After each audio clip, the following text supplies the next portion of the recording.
بسم اللہ الرحمن الرحیم الصلاۃ والسلام علیک یا رسول اللہ وعلی آلک و صحابک یا حبیب اللہ۔ اللہم صلی علی محمد و آل محمد، اللہم صلی علی محمد و آل محمد، اللہم صلی علی محمد و آل محمد۔ آج ایک عمل ایسا پیش کروں گا کہ جو ہر انسان کے لیے آسانی بھی ہے، مفید بھی ہے اور ہر بندہ اسے کر بھی سکتا ہے۔ جادو اور جنات کی اس بحث کے اندر جنات بات کرتے ہیں، سمجھتے ہیں، مکلف ہیں انسان کی طرح، اور اگر کسی انسان پر مسلط ہو جائیں تو اس کی کئی وجوہات ہو سکتی ہیں، لیکن ایک دو وجہ اگر وہ کسی جنسی خواہش کی وجہ سے مسلط ہو گیا ہو، مرد جن کسی عورت کے ساتھ، عورت کسی مرد کے ساتھ جنی، تو یہ شریعت میں حرام ہے، باہمی رضامندی سے بھی اگرچہ کیوں نہ ہو۔ اس لیے جب اس کی حاضری ہو، اس کے اوپر آتا ہو، بات چیت ہوتی ہو، تو اسے اس چیز سے منع کیا جائے، سمجھایا جائے۔ اس لیے کہ انسان جب بے راہ روی کا شکار ہو جاتا ہے تو اسے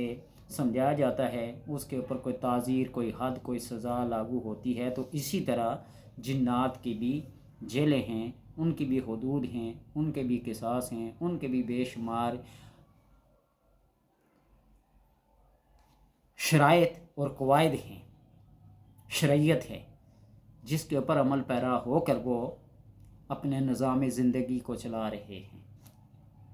تو اگر کوئی ایسی جنسی خواہشات کی وجہ سے مسلط ہو جائے تو اس کو سمجھایا جائے، شرعاً، عقلاً، ہر لحاظ سے۔ اور اگر کسی انجانے کی وجہ سے مسلط ہو جائے، جس طرح بتایا تھا کہ کسی جگہ کسی نے انجانے میں پیشاب کر دیا، کوئی پاؤں رکھ دیا، کوئی ان کے گھر کو توڑ دیا، کوئی ان کے برتنوں کو توڑ دیا، کسی کو جلا دیا، کسی ایسی جگہ پہ آگ لگا دی جہاں ان کا گھر تھا، جل گئے، کسی درخت کو آگ لگا لی، کسی درخت کو کاٹا، اس کے اوپر وہ بیٹھا ہوا تھا، اس زخمی ہو گیا، اس کے کیا ہو گیا، تکلیف ہوئی۔ جس طرح بیری کے درخت کے اوپر کہتے ہیں کہ نیک مومن جنات کا بسیرا ہوتا ہے۔ تو اگر اس قسم کا کوئی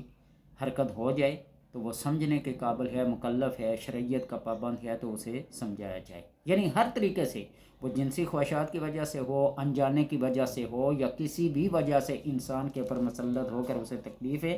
دے رہا ہو، تو اس کو کیا کیا جائے، شریعت کے قاعدے ضابطے کے اندر اس کو سمجھایا جائے۔ نہیں تو پھر وہی طریقہ کار ہے جس طرح انسان اگر بار بار مہلت دیے جانے کے باوجود بھی باز نہ آئے تو چور ہے تو اس کا ہاتھ کاٹا جائے، کوئی اور جرائم پر ہے، کرمنل ہے، تو اس کو حد لگائی جائے، سزا دی جائے، جیل میں دیا جائے، عمر قید دی جائے، پھانسی لٹکایا جائے۔ اسی طرح ان کے ساتھ بھی یہ طریقہ کار ہے۔ اور جب یہ حد سے بڑھ جائیں، کسی بھی لحاظ سے باز نہ آتے ہوں، اور انسان تکلیف کا مارا مارا پھر رہا ہو، کہیں سے بھی اس کو کوئی آرام، کوئی سکون نہ مل رہا ہو، تو شریعت نے اس کا بھی ایک ضابطہ رکھا ہے۔ وہ کون سی مرض ہے جس کی دوا نہیں؟ لِكُلِّ دَاءٍ دَوَاءٌ، ہر برائی کے لیے، ہر بیماری کے لیے، ہر بری چیز کے لیے کوئی نہ کوئی اس کا علاج ہے۔ لِكُلِّ دَاءٍ دَوَاءٌ، ہر بیماری کے لیے دعا ہے، اس کا علاج ہے۔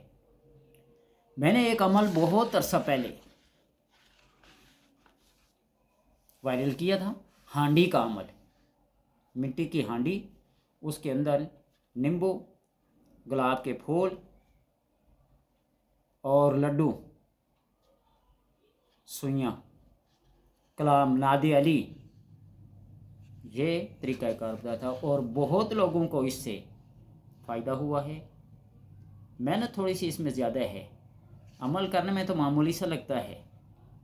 نیمبو ہیں، ہانڈی ہے، گلاب کے پھول ہیں، لڈو ہیں، اس کے اوپر کلام پڑھ کر قرآن کی آیات چند دیکھیں، وَإِذَا بَطَشْتُمْ بَطَشْتُمْ جَبَّارِينَ فَاتَّقُوا اللَّهَ وَأَطِيعُونِ، یہ آیات ہیں۔ یہ مریض کے اوپر سے پھیر کر ساری چیزیں اس ہانڈی کے اندر رکھ کر کسی پانی کی نظر کی جاتی ہے، ہانڈی ڈوب جاتی ہے، تیر جاتی ہے، یا اگر پانی کہیں نہ ہو تو اس کو زمین کے کسی ویران کونے کے اندر کیا کیا جاتا ہے، دبا دیا جاتا ہے، اور جب وہ اس کے اندر کی چیزیں گل سڑ جاتی ہیں، جو غلطی سڑتی جائے مریض کو آرام ہوتا جاتا ہے۔ لیکن اکثر میں پانی میں ڈالنے کے لیے اس لیے کہتا ہوں کہ جو چیزیں مسلط ہوتی ہیں وہ اپنا اپنا نذرانہ، اپنا اپنا ہدیہ، اپنی اپنی چیزیں، تحفے، گفٹ وغیرہ لے کر کیا ہو جاتے ہیں، مریض کی جان بخشی کر دیتے ہیں، وہ آزاد ہو جاتے ہیں۔ آج ایک دوسرا ہانڈی کا عمل پیش کر رہا ہوں۔ وہ ایک ہانڈی تھی، یہ 3 ہانڈیاں ہیں۔ پاور کے لحاظ سے، افادیت کے لحاظ سے، اہمیت کے لحاظ سے بندہ خود ججمنٹ کر لے کہ ایک ہانڈی والے عمل کے اندر آسانی ہے، وہ آسانی سے کر سکتے ہیں، یا یہ والا عمل جو بتانے والا ہوں یہ آسان ہے، اس کو کر لیں۔ اپنی گنجائش دیکھنی پڑتی ہے، اپنی حیثیت دیکھنی پڑتی ہے، پھر اس کو آگے ٹھکانے لگانے کا بھی دیکھنا پڑتا ہے کہ آیا کہ یہ چیز جو میں کر رہا ہوں اس کو صرف کرنا ہے یا اس کا کوئی انجام بھی ہوگا، اس کو کہیں پھینکنا ہے، کہیں دبانا ہے، یا کہیں، اور بعض چیزیں ایسی ہوتی ہیں کہ اپنے سے اتار کر کسی دوسرے کے متھے مار جاتی ہیں، یہ اللہ کے لیے ہرگز نہ کریں، اپنی بیماری کسی دوسرے کے اوپر مسلط نہ کریں۔ اس کے بھی بے شمار ایسی ہیں، جس طرح کوئی چیز اپنے اوپر سے پھیر کر کسی چوراہے میں پھینک دی جاتی ہے، سر عام پھینک دی جاتی ہے، جس کی نظر اس کے اوپر پڑے گی وہ بیماری اس کے اوپر لگ جائے گی، یا نیمبو کے اندر سوئیاں چبو کے مریض کے اوپر سے پھیر کر کہیں پھینک دیا جاتا ہے، یا مرچیں پھینک کے کہیں ڈال دی جاتی ہیں، یہ ایسا نہیں ہے۔ ایسی جگہ پھینکے کسی دوسرے مسلمان، کیا کسی انسان کی، انسان تو انسان ہے نا، ہندو، مسلم، سکھ، عیسائی سب اللہ کی مخلوق ہیں، کیا پتہ کسی بھی وقت اللہ تبارک و تعالیٰ کسی ہندو کو، کسی عیسائی کو، کسی جناب یہودی کو، کسی بدھ مت کو، کسی برہمن کو کلمہ پڑھنے کی توفیق دے دے، وہ کلمہ پڑھ کر کیا ہو جائے، ہمارا مسلمان بھائی بن جائے۔ تو اس لیے کہتا ہوں کہ ایسی بات ہرگز نہ کریں جو کسی دوسرے انسان کو تکلیف دے یا تکلیف کا باعث بنے۔ تو لہٰذا ایک عمل یہ ہے کہ ایک ہانڈی لی جائے، ایک ہانڈی لی جائے، پھر دوسری لی جائے، پھر تیسری لی جائے، اور ان 3 ہانڈیوں کو پاس رکھیں، 3 دن یہ عمل کرنا ہے۔ ایک پاؤ چنے کی دال لے لیں، ویسے میں زیادہ ماش کی دال بتا دوں، کالی ماش ثابت بہت افیکٹو ہوتی ہے، بہت اثر سے پر ہوتی ہے۔ ویسی بھی اگر ماش کی دال کو اپنے اوپر سے گھما کے نہ کہیں پھینک دیں، صدقے کے طور پر، خیرات کے طور پر، بہت آرام ہوتا ہے۔ کوئی زیر وہ چیز مسلط ہو جائے تو بند کمرے میں بیٹھ کر ایک دائرہ کھینچ کے ایک مٹھی بھر کالی ماش لے کے آیت الکرسی پڑھ کر اپنے اوپر سے گھما کر یوں پھینک دیں، آرام ہو جاتا ہے۔ لیکن ایک پاؤ دال لے لیں اور اس کے اوپر ایک تعویذ لکھ کر دیا جائے، اور تعویذ بھی میں آپ کو دکھاؤں گا۔ کوئی بھی نقش لکھ لیں، کوئی بھی نقش لکھ لیں، تعویذ لکھنا اگر آتا ہو، نہیں تو یہ ایک نقش ہے، اس کو دیکھ لیں، ٹھیک ہے، اس کو لکھ لیں، اس نقش کو 674 اس کی چال ہے، 674 75 جن کو تعویذات لکھنے آتے ہیں، 674 سے اس کی چال شروع ہوتی ہے خانہ 1 سے، تو 674 75 76 77 78 79 80، اس میں کہیں بھی کوئی کسر نہیں ہے، ارباب فن جانتے ہیں۔ تو اس کو اپنے ہاتھ سے اس ہانڈی میں ڈلوائیں، مریض کے اپنے ہاتھ سے اس ہانڈی میں ڈلوائیں، اور سورہ فلق اور سورہ الناس پڑھ لیں، سورہ فلق اور سورہ الناس پڑھ لیں 3 بار، 7 بار، 11 بار، 21 بار، یہ اپنے اعتقاد اور اپنے یقین پہ ڈیپینڈ کرتا ہے کہ 1 بار پڑھنے سے یقین محکم ہوتا ہے، 3 بار پڑھنے سے ہے، 7 بار پڑھنے سے ہے، 11 بار پڑھنے سے ہے۔ جو میرا اپنا معمول ہے وہ 7 بار پڑھنے کا ہے، وہ اس لیے کہ ٹائم بھی نہیں ہوتا، وقت بھی نہیں ہوتا، ایک کا عمل کرتے کرتے دوسرے کا ٹائم ضائع ہو جاتا ہے۔ یہ ایک اوقات مقرر ہوتے ہیں، اس ٹائم یہ کام کرنا ہے، اس ٹائم یہ کام نہیں کرنا ہے، تو لہٰذا کوئی مجبور الحال 3-4 بندے بیٹھے ہوں تو 21 بار 100 بار پڑھنے سے پھر سب کا مجتمع اکٹھا بھی نہیں کر سکتے، اس کے بھی لوگوں کے اندر بے شمار باتیں آتی ہیں، سمجھے نا۔ تو اور یہ آیت فلما القوا قال موسیٰ ما جئتم به السحر ان اللہ سیبطلہ ان اللہ لا یصلح عمل المفسدین بطل السحر باذن اللہ بطل السحر باذن اللہ بطل السحر باذن اللہ، یہ بطل السحر باذن اللہ، اللہ کے حکم سے باطل ہو جائے یہ سحر، یہ جادو، یہ جنات کا عمل۔ اور پھر سورہ فلق اور سورہ الناس کو 7 بار پڑھ کے ہانڈی کے پر دم کریں، ہانڈی وہ مریض کے اوپر پھیریں، اور اس کے بعد یہ نقش لکھیں 674 والا جو میں نے آپ کو عمل بتایا، چال کی ہے نقش کی، اس کو لکھیں اور پھر مریض کو کیا کر دیں کہ وہ اپنے ہاتھ سے اس کے اندر ڈالے، ہانڈی کے اندر ڈالے، اور پھر وہ پاؤ دال جو ہوگی اس کے اوپر بھی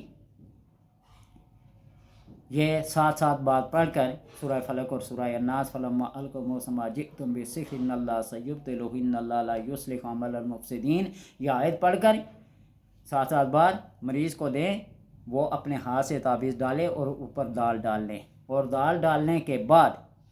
اس کو اوپر ڈھکنا لگا کر کو آٹا لگا کر اس ڈھکنے کو بند کر دیں، سیل پیک کر دیں، دم پہ رکھتے ہیں جس طرح کوئی چیز ایسا رکھ دیں۔ تو یہ جب ایسا کر لیا تو پھر اس کے بعد ٹھیک گھڑی کا ٹائم دیکھ کر 45 منٹ تک اس کو چولہے پہ رکھ دیں، چولہے پہ رکھ دیں تاکہ وہ اندر جو چیز ہے وہ گل سڑ جائے۔ اور پھر پوچھیں گے پانی ڈالنا یا نہیں ڈالنا، ہلدی مرچی ڈالنی ہے یا نہیں ڈالنی ہے، صرف دال ڈالنی ہے، اور صرف وہ تعویذ ڈالنا ہے اور اوپر آٹا لگا کے ڈھکنا بند کر دینا ہے، بس اس کو 45 منٹ پر چولہے پر رکھ دیں، اور 45 منٹ کے بعد اتار کر جب یہ ٹھنڈی ہو جائے تو کہیں جنگل میں لے جا کر دفن کر دیں۔ اور دفن کرنے کا طریقہ بتایا کہ کسی ایسی جگہ پر کوئی دیکھنے والا نہ ہو، کسی کی نظر نہ پڑے، ورنہ جس کی نظر پڑ جائے گی وہی بیماری اس کے اوپر لگ جائے گی دوسرے دیکھنے والے کے اوپر۔ لہٰذا خود بھی احتیاط کریں اور دوسروں کو بھی احتیاط برتنے کی تاکید کریں، پہلے دن بھی عمل کریں، دوسرے دن بھی کریں، اور تیسرے دن بھی اسی طرح کریں۔ اللہ تبارک و تعالیٰ کے کرم اور اس کے فضل سے انشاءاللہ سخت سے سخت جادو جنات کی وجہ سے ہو، من الجنات والناس، انسانوں کی وجہ سے ہو یا جنات کی وجہ سے ہو، یا خود بخود کوئی زیرو اس پر مسلط ہو گئی ہو۔ اور میں نے جو وجوہات بتائی تھی نا کہ خواتین کے اوپر حسن جنات کا مسلط ہو جانا، کتنی وجوہات ہیں میرے علم میں جو ہے، میں 35 وجوہات یہ بالکل انگلیوں پہ گن کے بتا سکتا ہوں، لیکن میں نے آپ کو بتائی تھی کہ اپنے کنگھی کے بالوں کی، اپنے منسس پیڈ جو ہوتا ہے اس کی خاص طور پر، اور پھر کپڑے دھو کر چکنائی والے برتنوں کو شام کو بسم اللہ پڑھ کر دروازے بند کر دینا، کھلے منہ والے برتنوں کو ڈھانک دینا، اگر کوئی ڈھکنا نہیں ہے تو لکڑ ہی لے کر بسم اللہ پڑھ کر اس کے اوپر رکھ دیں، شیاطین اور جنات بسم اللہ الرحمن الرحیم ایک مور لگ جاتی ہے، اس کو اٹھا نہیں سکتے۔ تو لہٰذا اللہ تبارک و تعالیٰ سے ہم سب دعا کرتے ہیں کہ جس کے اوپر بھی یہ مصیبتیں، آفتیں، تکلیفیں ہیں، اللہ اس کلام کے بدلے اس کی ساری مصیبتوں آفتوں کو دور کر دے۔